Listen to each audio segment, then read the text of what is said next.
The mop handle was smooth and cold, a familiar weight in Elias's hands. It was his only constant, his anchor in a world that had long ago spun out of his control. Each night, he traced the same path through the silent, cavernous halls of Sterling Thorn Global. The squeak of his cart's wheels, the slosh of gray water in the bucket, the chemical tang of disinfectant. These were the sounds and smells of his life now. He was a ghost in a glass castle, a phantom who appeared after the sun went down, erasing the footprints of the kings and queens who strode these halls by day. He cleaned their boardrooms, polished their mahogany tables, and emptied the trash cans filled with the debris of their million-dollar decisions. He saw their triumphs and frustrations in the form of discarded champagne corks and crumpled, angry memos, but they never saw him. To them, the floors simply became clean, the wastebaskets magically emptied. He was not a man, he was a function. It was better that way. Visibility had cost him everything. Once he had been Dr. Elias Vance, a professor of theoretical mathematics, a man whose mind danced with prime numbers and fractal geometry. He had a wife with a laugh like wind chimes, and a daughter who saw the world in vibrant, impossible colors. He had a life of light and noise and love. Then a slick road on a rainy Tuesday, a screech of tires, a deafening silence. He had been behind the wheel. He had walked away with scratches. They had not walked away at all. The grief was a chasm. He fell into it, and he just kept falling. His work, once his passion, became a collection of meaningless symbols. The university was patient at first. Colleagues offered hollow condolences. Deans suggested sabbaticals. But his mind, once a palace of elegant equations, had become a ruin. He couldn't focus, couldn't teach, couldn't function. He lost his tenure, then his house, then his name. Elias Vance, the promising mathematician, ceased to exist. In his place was just Elias, the janitor, the man who pushed a mop and tried not to remember the woman who used to dance with him in the kitchen, or the little girl who would hide his chalk and giggle. So he polished the floors of Sterling Thorn and embraced the invisibility. It was a penance, a quiet, sterile purgatory. Tonight was no different. He started on the 44th floor, the executive floor. The air here was different, thinner, smelling of expensive leather and quiet power. He moved with practiced efficiency, his movements economical, his presence a whisper. He cleaned the smaller offices first, leaving the corner suite for last. The throne room, the office of Julian Sterling, the CEO. Elias had never met the man, not really. He had seen his picture in magazines. A handsome, formidable man with eyes that seemed to hold a deep, private sorrow. A sorrow Elias recognized. The articles called him a titan of industry, a visionary. They also mentioned he was a widower and a father. Elias pushed his cart toward the great glass doors of the corner office. Usually it was dark and empty by this hour, long past midnight. But tonight, a soft lamp cast a warm, golden glow from within. He hesitated. Company policy was clear. Do not enter occupied offices. He should turn around, come back later. But something stopped him. A sound. Not the rustle of papers or the murmur of a phone call. It was a soft, rhythmic tapping. A quiet, repetitive hum. Curiosity, an emotion he hadn't felt in years, pricked at him. He peered through the narrow gap between the heavy doors. The office was immense. One entire wall was a window overlooking the glittering sprawl of the city. Another wall was covered in books, and a third wall, the one directly opposite him, was a floor-to-ceiling whiteboard. It was covered in market projections, flowcharts, and business jargon. But in the center of it all, a small boy stood on a chair, his back to the door. He couldn't be more than 7 or 8 years old. He was small for his age, with a head of tight curls. He was the one humming, tapping a red dry erase marker against the board. Elias knew who he must be. Leo Sterling, the CEO's son. The articles had mentioned him too, always in hushed, careful tones. They said the boy was different, quiet, withdrawn. Autistic, one gossip column had whispered. The boy seemed lost in his own world, humming a simple, repeating 3-note melody. He wasn't writing, just tapping. Tap, tap, tap. Elias felt a strange pull, a resonance he hadn't experienced since he'd lost his own daughter. He saw not just a boy, but a pattern, a rhythm, a sequence. He forgot he was a janitor. He forgot the rules. Slowly, quietly, he pushed the door open. The boy didn't turn. He didn't seem to notice at all. Elias stepped inside. The plush carpet swallowed the sound of his worn work boots. He stood there for a long moment, just watching. The boy's humming was precise. His taps were perfectly spaced. It wasn't random. It was a code. Elias's mind, the dusty, dormant part of him, began to stir. He saw the numbers hidden in the rhythm. A prime number sequence. 3 taps, pause, 5 taps, pause, 7 taps, pause. The boy was speaking, just not with words. Without thinking, Elias picked up a blue marker from the ledge of the whiteboard. He didn't say anything. He didn't want to startle the child. He simply stood beside the chair, and next to the boy's rhythmic tapping, he began to write. He didn't write words. He wrote the numbers. 3, 5, 7. The boy stopped humming. He stopped tapping. For the first time, he turned his head slightly and looked at the numbers. He looked at the strange, tall man in the gray uniform. His eyes, large and dark like his father's, were intelligent, searching. He didn't look scared. He looked curious. He lifted his red marker to the board, and next to Elias's 7, he wrote, in a shaky, uncertain hand, 11. A thrill, sharp and electric, shot through Elias. He smiled. A real, genuine smile that felt foreign on his face. He wrote 13. Leo wrote 17. They continued, a silent conversation in the language of mathematics. They filled the board with primes, a beautiful, infinite chain connecting a broken professor and a little boy who spoke in numbers. Elias felt a piece of himself click back into place. A part he thought was gone forever. He was so engrossed, so lost in the joy of the exchange, that he didn't hear the whisper of the elevator. He didn't hear the soft footsteps on the carpet behind him. What the hell is going on here? The voice was a blade, cold, sharp, and full of fury. Elias froze, the blue marker still in his hand. He turned slowly. There stood Julian Sterling. He was taller than his pictures suggested, broader in the shoulders. He was dressed in an impeccable suit, but his tie was loosened, and his face was etched with exhaustion and disbelief. His eyes, however, were not tired. They were blazing. They flicked from Elias to the marker in his hand, to his son, who had retreated into himself again, staring blankly at the board. "Who are you?" Julian demanded, his voice low and dangerous. I'm the janitor," Elias stammered, his own name feeling like a lie. "The janitor," Julian repeated, the words dripping with contempt. "And what are you doing in my office with my son?"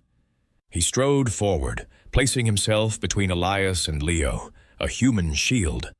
Leo flinched at his father's tone. We were just—" Elias gestured helplessly at the board, at the elegant string of numbers. But Julian wasn't looking at the board.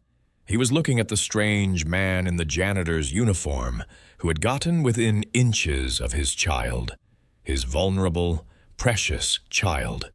All he saw was a threat, an unknown, a violation. "He doesn't speak," Julian said, his voice tight with a pain Elias was only just beginning to understand. "He doesn't talk to strangers. He doesn't talk to anyone." "He was," Elias said softly. "He was talking to me." He pointed to the numbers. "This is his language." Julian's gaze hardened. He saw a janitor making excuses, trying to talk his way out of being fired. Or worse, his mind, trained to see risks and cut losses, made a swift, brutal calculation. "Get your things," Julian said, his voice dropping to an icy calm. "You're fired." It wasn't a suggestion. It was a verdict. Elias felt the familiar dull ache of defeat settle in his chest. Of course, this was his life, a brief moment of connection, a flicker of the man he used to be.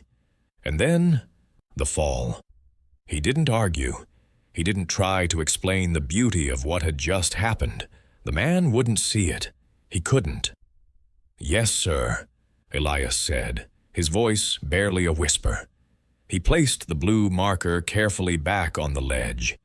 He gave one last look at the boy, Leo, who was now rocking slightly on the chair, his eyes vacant. The light that had been there moments ago was gone.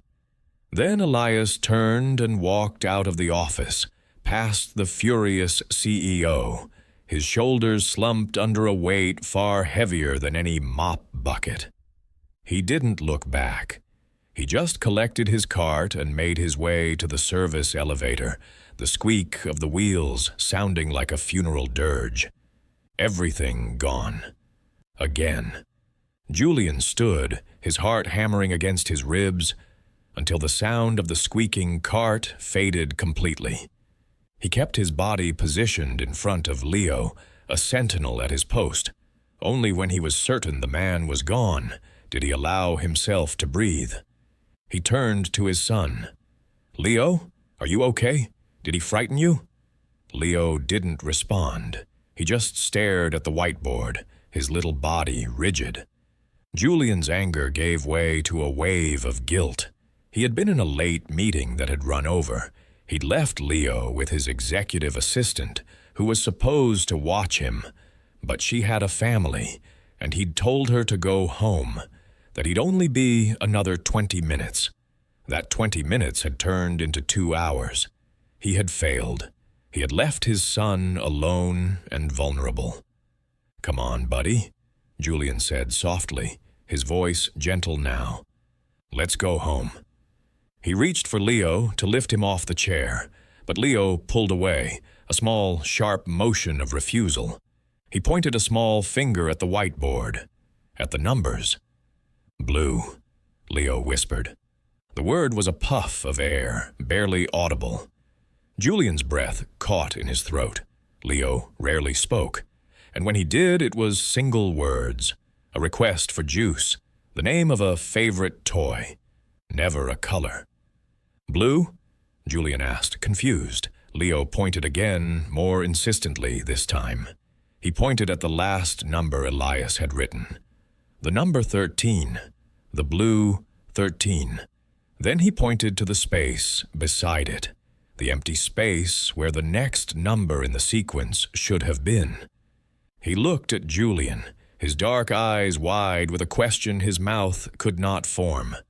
Julian finally, truly, looked at the board. He wasn't a mathematician, but he was a man who lived by data and patterns. He recognized the sequence, prime numbers. He saw the neat, alternating colors, red, blue, red, blue. A conversation, the janitor. He hadn't been menacing the boy. He had been engaging him. And Leo had engaged back. The man's words echoed in his mind. He was talking to me. This is his language. Julian felt a cold knot of shame tighten in his stomach. He had been so quick to judge, so quick to anger. He had seen a uniform, not a man. He had seen a threat, not a connection. "He's gone, Leo," Julian said gently. "The man is gone." Leo's face crumpled. A single, perfect tear traced a path down his cheek. He let out a low, mournful sound, the sound of something precious being broken. He picked up his red marker and went to the space after the blue 13. He wrote 17. Then he looked at Julian, holding out the red marker, his expression expectant. He wanted Julian to write the next number. In blue. Julian's heart ached. He didn't know the next number. His mind was a scramble of stock prices and legal clauses, not primes. He took the marker, but he hesitated. He felt inadequate. Leo's expectant look faded, replaced by that familiar, heartbreaking vacancy. He turned away, dropping the marker to the floor with a clatter. The conversation was over. The light was gone. Again.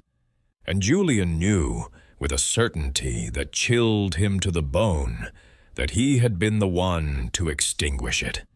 He had fired the one person who had managed to cut through the static and reach his son. He had to fix this. The next morning, Julian sat in his vast, silent office, the city waking up below him. He hadn't slept. He had spent the night watching his son sleep fitfully, murmuring numbers in his dreams. On the whiteboard, the string of primes remained, a silent testament to his colossal mistake. He buzzed his assistant. "Sharon, get me the personnel file for the janitorial staff, specifically the man who was on the night shift for this floor." "Mr. Sterling, are you sure? Those are handled by the external cleaning contractor." "I don't care who handles them," Julian snapped, his patience worn thin. "I want the file, now." There was a stunned silence, then a hurried, "Yes, Mr. Sterling, right away." An hour later, a thin digital folder lay open on his monitor. It was sparse, a name, a social security number, a P.O. box for an address, Elias Vance. There was no photo, no history, just the bare minimum required to put a man on the payroll. He was a ghost in the system, too. Julian leaned back, frustrated. This was not enough. He picked up his phone and called his head of security, a former FBI agent who could find anyone.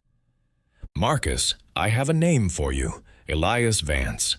I need to know everything, and I need to know it yesterday." He spent the rest of the day in a fog. He sat through meetings, his mind elsewhere. He stared at spreadsheets, but all he saw were prime numbers.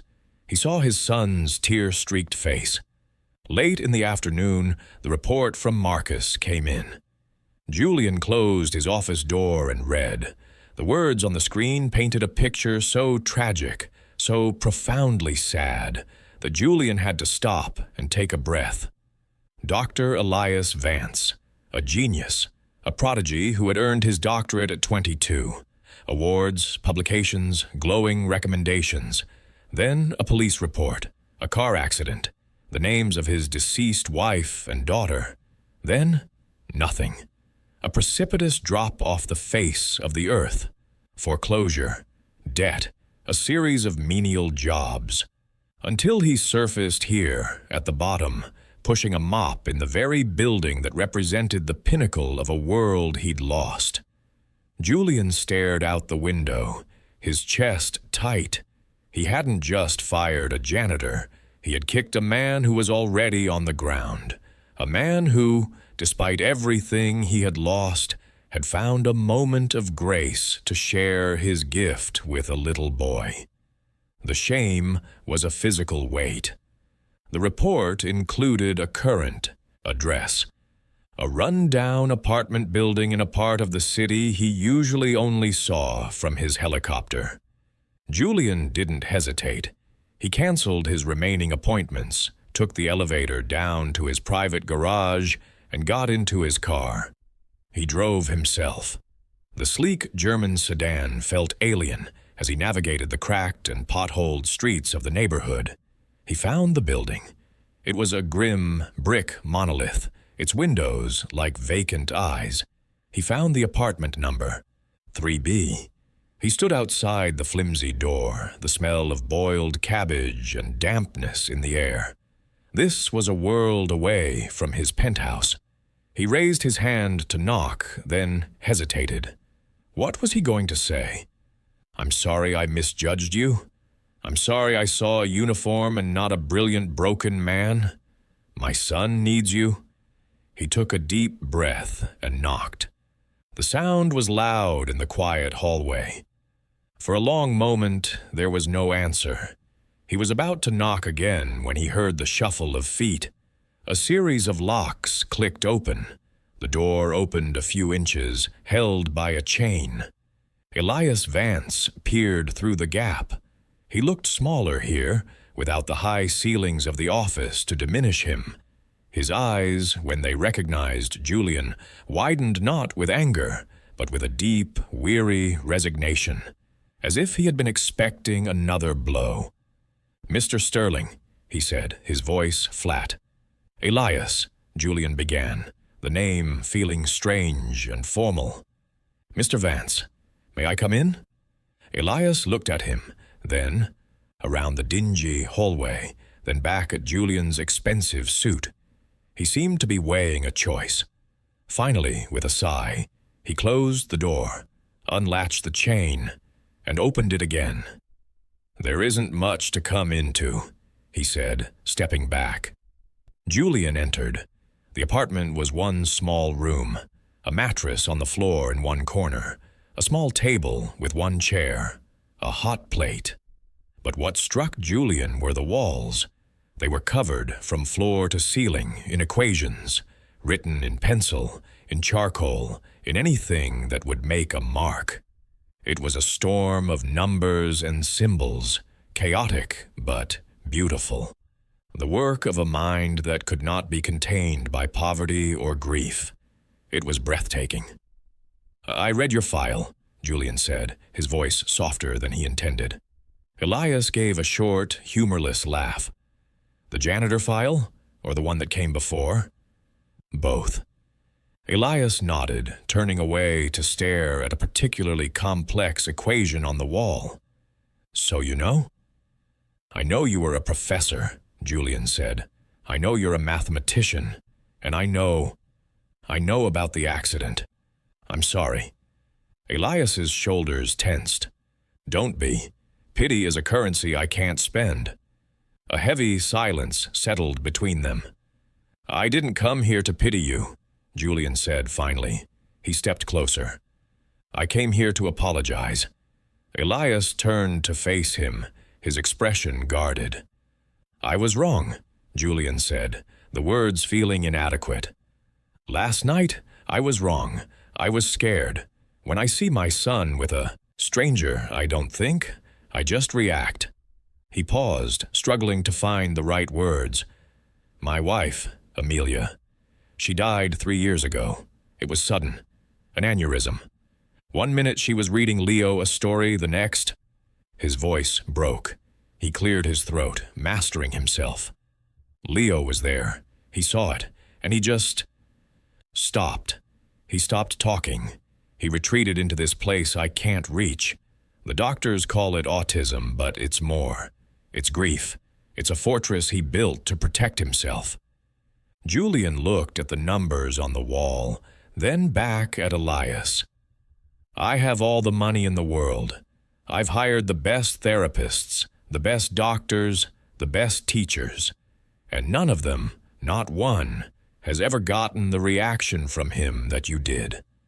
Elias remained silent, his gaze unwavering, but something in his eyes had softened. The hard shell of resignation was beginning to crack.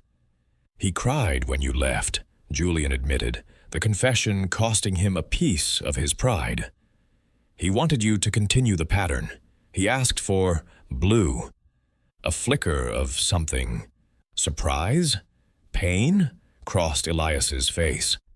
"Last night," Julian continued, his voice thick with emotion. You didn't just write numbers on a board. You opened a door I didn't even know was there. You spoke to my son in his own language. He took another step closer. I am asking you, Mr. Vance, Elias. I am asking for your help. Elias stared at him, truly seeing him for the first time. Not as a powerful CEO, but as a father, a grieving, desperate father. He saw the same pain he saw in his own reflection every morning. What do you want from me? Elias asked, his voice rough. You want me to be his tutor? You want your job back cleaning floors? No, Julian said, shaking his head. I want more than that. He had come here with a vague plan to rehire Elias, perhaps as a private tutor for Leo. But standing here, in this room that was a shrine to a brilliant mind, surrounded by genius scrawled on peeling paint, that plan felt insulting. It felt small. A new idea, audacious and terrifying and absolutely right, began to form in his mind. I looked at the numbers on my whiteboard after you left, Julian said. It wasn't just a game of primes. The sequence, it was modified. It predicted the fluctuations in a data set I've had my best analysts working on for 6 months. Elias's eyes widened slightly. The market projections, I saw them. There was a recursive pattern. I just applied it to the prime sequence. He said it so simply. I just applied it, as if it were as easy as breathing. My analysts have been trying to find that pattern for 6 months, Julian said, a note of awe in his voice. You found it in 6 minutes, while teaching my son math. He took a deep breath. I'm not offering you a tutoring job, Elias. I'm not offering you your old job back. I'm offering you a new one. Sterling Thorne is developing a new quantitative analytics division. We need someone to lead it, someone who sees the patterns no one else does, someone who can build the models that will define the future of our company. He locked eyes with the man in the threadbare shirt. I want you to be its vice president. The silence in the room was absolute. Elias stared at Julian as if he had just started speaking in a foreign language. Vice president. The words didn't compute. They were sounds from another life. A life of suits and boardrooms and respect. A life he had buried along with his wife and daughter. That's insane, Elias said, the first words to break the stillness. Is it? Julian countered. Is it more insane than letting a mind like yours scrub floors? Is it more insane than letting my son stay locked in his own world when you have a key? Elias turned away, running a hand over his face. He paced the small room, his steps agitated. You can't, he said, shaking his head. You can't just make a janitor a vice president. The board, your reputation.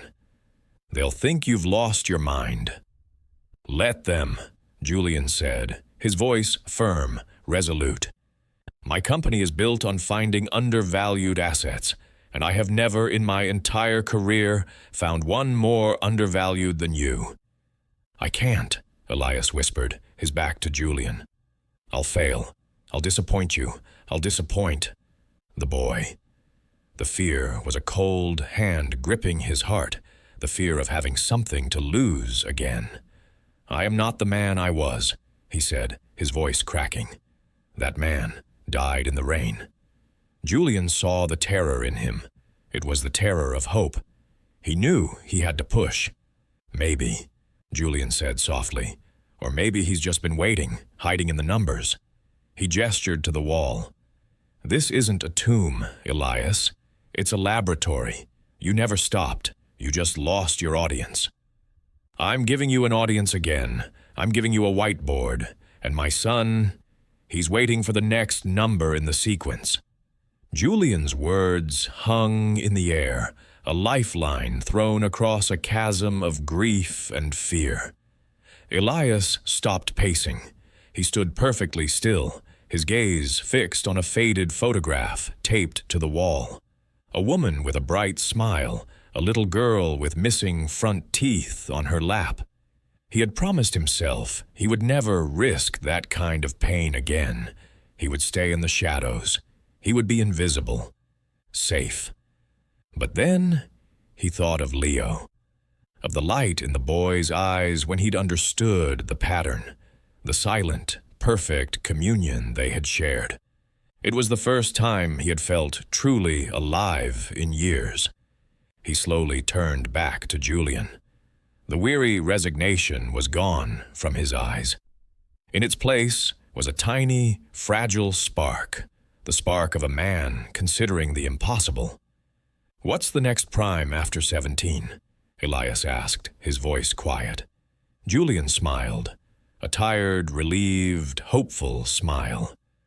"I was hoping you could tell. Me." The next week was a whirlwind. Julian was true to his word. He moved with the kind of speed and decisiveness that had built his empire. He arranged for Elias a new apartment, a corporate suite in a building downtown, filled with new clothes that felt like costumes, and food that tasted like a foreign country. Elias walked through it all in a daze, feeling like an actor in someone else's play. The hardest part was leaving the small, cramped room with its walls of numbers. It felt like shedding a skin. Julian had it all photographed, every single equation, before the landlord painted over it. "A record," Julian had said, "of where we started." But the real battle was not fought in apartments or department stores. It was fought in the glass and steel tower of Sterling Thorne Global. Julian called an emergency meeting of the board. The air in the 44th floor boardroom was thick with tension. The dozen men and women who sat around the polished mahogany table were the old guard, powerful, skeptical, and fiercely protective of the company's traditions. Julian stood at the head of the table, calm and composed. Elias was not there. This was Julian's fight to win. "As you know," Julian began, "I've been planning the launch of a new advanced analytics division. I have found the man to lead it." He paused, letting the anticipation build. "His name is Dr. Elias Vance." There were murmurs of confusion. The name was not familiar. He was not a headhunted star from a rival firm. An older man at the end of the table, a cynical corporate raider named Sterling, who had been a rival of Julian's father, leaned forward. "Vance? Don't know him. Where's he from?" "He's from right here," Julian said evenly. He clicked a button and the large screen behind him, usually displaying profit charts, showed a black and white security photo. A man in a gray janitor's uniform, pushing a mop cart. The room fell into a stunned, disbelieving silence. Sterling was the first to break it, with a sharp, ugly laugh. "Is this a joke, Julian? You want to make a janitor a vice president?" "I want to make a genius a vice president," Julian corrected, his voice cutting through the murmurs. "His current employment is irrelevant." "Irrelevant?" Sterling scoffed. "The man cleans our toilets. What will the market say? What will our shareholders say? They'll say the CEO of Sterling Thorne has gone insane." "They will say," Julian countered, his voice rising with passion, "that the CEO of Sterling Thorne has vision. They will say that we are a company that values talent, no matter where we find it." He clicked the remote again. The screen changed. It now showed a complex equation, the one Elias had scrawled on the whiteboard. "This is a predictive model," Julian explained. "It forecasts micro-fluctuations in the commodities market with 98% accuracy. Our best team, with a budget of $10 million, has been trying to crack this for a year. Dr. Vance created it in 10 minutes, on my whiteboard, as a teaching tool for my son.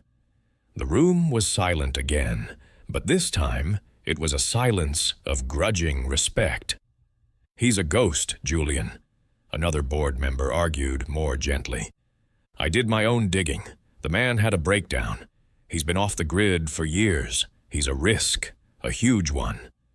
Elias's own fears echoed in this room of power.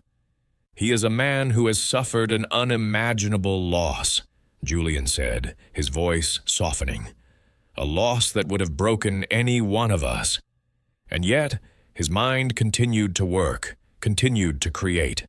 That isn't a risk, that's resilience. That is the very definition of strength." He looked around the table, meeting each of their gazes. "We are in the business of finding value. We dig for oil in the desert, for minerals in the mountains. We look for value in the most inhospitable places on earth. Why are we so afraid to find it right here, in our own hallways, hidden beneath a janitor's uniform?" He leaned forward, his hands flat on the table. "Elias Vance will be our new VP of Quantitative Analytics. This is not a debate. It is a decision. My decision." Sterling stood up, his face red with anger. "And if we don't approve it, the board has the power to veto this, Julian. It's reckless." Julian stood to his full height, his presence filling the room. "Then you can also veto my continued leadership as CEO," he said, his voice quiet but carrying the weight of iron. "Because I will not lead a company that is so blinded by privilege that it cannot recognize genius when it's mopping the floor. I stand with him. The choice is yours." He had put his entire career, his father's legacy, everything, on the line. For a janitor. For a broken man who knew the language of numbers. The standoff was absolute. The future of the company and of two men hung in the balance. One by one, the board members looked from Sterling's furious face to Julian's resolute one. They were businessmen. They understood risk, but they also understood a sure thing. And Julian Sterling was a sure thing. Finally, a woman at the center of the table, the head of their European division, nodded slowly. "I vote with Julian," she said. One by one, others followed. Sterling, defeated, sank back into his chair, his face a mask of fury. Julian had won. That evening, Julian brought Elias back to the office, not through the service entrance, but through the main lobby. Elias wore one of the new suits. It felt stiff and foreign. He walked beside Julian, feeling the eyes of the evening security guards on him, their faces a mixture of confusion and awe. They rode the executive elevator up to the 44th floor. The hallway was empty now, but Elias couldn't help but feel the ghosts of his past self pushing a mop, invisible. They didn't go to the boardroom. Julian led him to a corner office, not as large as his own, but still vast, with a stunning view of the sunset, painting the sky in shades of orange and purple. The office was empty, except for one thing. In the center of the room, on an easel, was a brand new, gleaming white whiteboard. Next to it stood a small boy, Leo. The boy looked up as they entered. He wasn't holding a marker. He was holding a small, framed drawing. He walked slowly, hesitantly, toward Elias. Elias's heart pounded. He knelt down so he was on the boy's level. Leo held out the drawing. It was a child's drawing, in crayon. A big figure in a blue suit, a small figure, and a tall, thin figure in a gray suit. They were all holding hands. Above them were a series of numbers, 19, 23, 29. The primes that came after 17. Elias felt his eyes burn. He took the drawing as if it were the most precious manuscript in the world. "Thank you, Leo," he whispered, his voice thick. "It's beautiful." Leo then pointed to the whiteboard. He looked from the board to Elias, and then to his father. Julian stepped forward, a formal offer letter in his hand, but he knew it was unnecessary. Now, this was the real contract. "The job is yours, Elias," Julian said softly, "if you want it." Elias looked from the drawing in his hands to the hopeful, searching eyes of the little boy, to the powerful CEO who had risked everything for him. He was terrified, but for the first time in a long time, his hope was stronger than his fear. He nodded, unable to speak. He stood up, walked to the whiteboard, and picked up a black marker. He looked at the last number in Leo's drawing, 29. And on the clean, white surface, he wrote the next one, 31. Leo let out a small, happy sound, a sound of pure joy, and for the first time since his mother had died, he laughed. It was a sound more valuable than any stock price. It was the sound of a new beginning. 6 months later, the 44th floor of Sterling Thorne Global was a different place. The new Quantitative Analytics Division was a hub of energy and innovation. A team of the brightest young minds in the country, hand-picked by Elias, filled the offices, their chatter and the furious clacking of keyboards replacing the old, staid silence. And at its center was Dr. Elias Vance. He wore the suits with more ease now, the fabric conforming to him rather than he to it. He walked the halls with a quiet confidence. His voice, once a whisper, now carried the authority of a man who knew his own worth. He was a legend in the company, the janitor who became a VP. Some still whispered, but most spoke with a deep and abiding respect. His division was already outperforming every projection, his insights generating millions. But his real work, his most important work, happened after hours. It happened in Julian's office, long after the rest of the floor had gone home. The three of them would gather in front of the massive whiteboard, Julian, Elias, and Leo. It was their ritual. They didn't just work on primes anymore. Elias, with infinite patience, was teaching Leo the beautiful, intricate architecture of mathematics. They explored fractals, drew geometric proofs, and played with calculus. Leo soaked it all in. He was still quiet, but his silence was different now. It was a contemplative silence, not a vacant one. He was speaking more, in short, precise sentences. His world was expanding, one equation at a time. Tonight, Elias was showing him the Mandelbrot set, a fractal of infinite complexity and beauty. He drew the basic shape on the board. Leo watched, captivated. He then took a marker and began to draw the tiny, intricate patterns at its edges, patterns that repeated into infinity. His hand was steady now, his lines confident. Julian watched them from his desk, not as a CEO, but as a father. He saw the easy camaraderie between the brilliant, gentle man and his precious son. He saw the light in Leo's eyes, a light he thought had been extinguished forever. Elias had not just saved his company, he had saved his son. He had saved him too. The crushing loneliness of his life had eased, replaced by this quiet, comfortable companionship. They were an unlikely team, a family forged not by blood, but by shared wounds and a common language of numbers. Leo finished his drawing. He stepped back and looked at the board. He then turned. He looked at Elias, then at Julian. He pointed to Elias. "Variable," he said, his voice clear. Then he pointed to Julian. "Constant," he said. Finally, he pointed to himself, and then to the space between them all, the space filled with numbers and understanding and quiet affection. "Solution," he said. A complete sentence. A perfect, breathtakingly beautiful thought.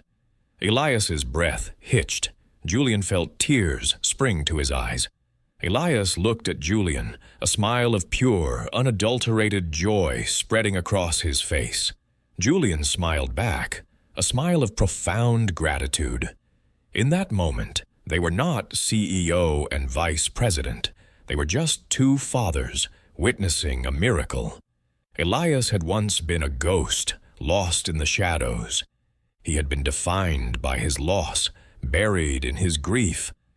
But a little boy who spoke in numbers, and a father who was willing to see past a uniform, had given him a second chance. They had shown him that sometimes the most elegant equations are the ones that solve for hope, and that even after the most brutal subtractions, life could still add up to something beautiful, something whole.